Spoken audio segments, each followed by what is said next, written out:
Экинчи бир негизги маселе ушул баягы элибиздин жакшы жашоосунун экинчи негизги шарттарынын бири туугандар мамлекеттин ичиндеги коррупциянын деңгээли. Биздин мамлекетибизде биз кандай уюшкан кылмыштуулукту жок кылсак, коррупцияны да ошондой кылып жок кылабыз. 2026 жылдын аягында биз коррупция боюнча күрөшкөн ишибиздин, жасаган жумушубуздун кайсыл бир жыйынтыгын чыгарабыз. Бул деген мамлекетибизде коррупциялык элементтер жоюлуш керек. Коррупциялык элементтер кайсыл жерде болот? Айрыкча мамлекеттик органдардын арасында болот.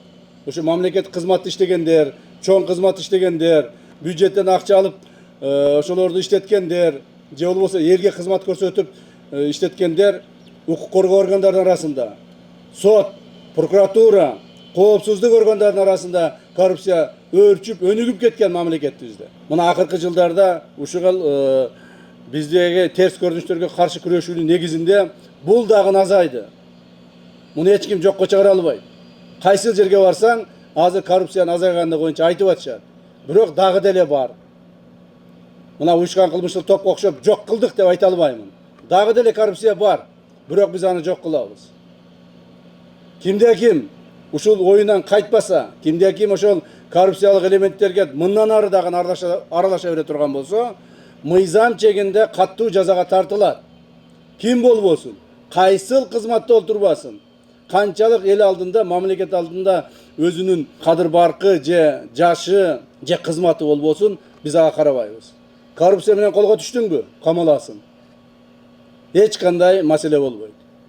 Коррупция менен колго түштүңбү? Өзүң эле камалбастан, бала чакаңдын, тууган уругуңдун келечегине да балта чабасың. Мына мен азыр бир мисалды айтып кетейин силерге. Эми коррупциялык элементтер бардык жерде болуп келген.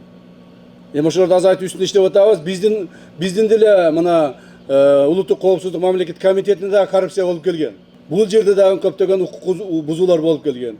Бизде дагы иштеген адамдардын кээ бирлери ошол өзүнүн колундагы бийлигине таянып алып туруп, элди кыйнап, элдин үстүнөн же башка жерден акчаларды алып, алдамчылык кылып, мошенничествомен заниматься этип келишкен.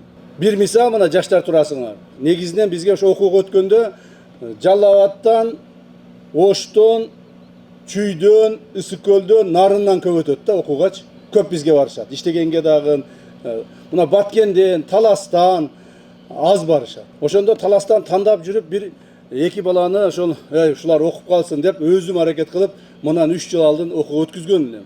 Москвада окуп аткан. Ошол бала мына быйыл 3-курсту бүтүп аткан, анын атасы жөн жүрбөстөн наркотик сатам деп колго түштү. Азыр атасы 10 жылгабы, 11 жылга камалды, баласын мен окуудан айдадым. Мен ушуга мажбур болдум. Жакшы окуп аткан бала болчу. Ал бала эми мына азыр окуудан кетти, мындан ары укук коргоо органдарына орноша албайт.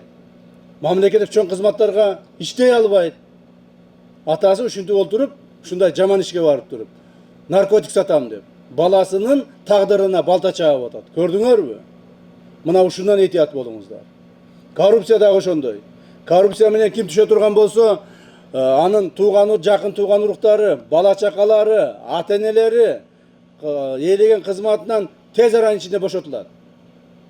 Мындан ары алардын тууган уруктары эч кандай мамлекеттик чоң кызматтарга кабыл алынбайт. Мына коррупция менен иштегендерге боло турган жаза.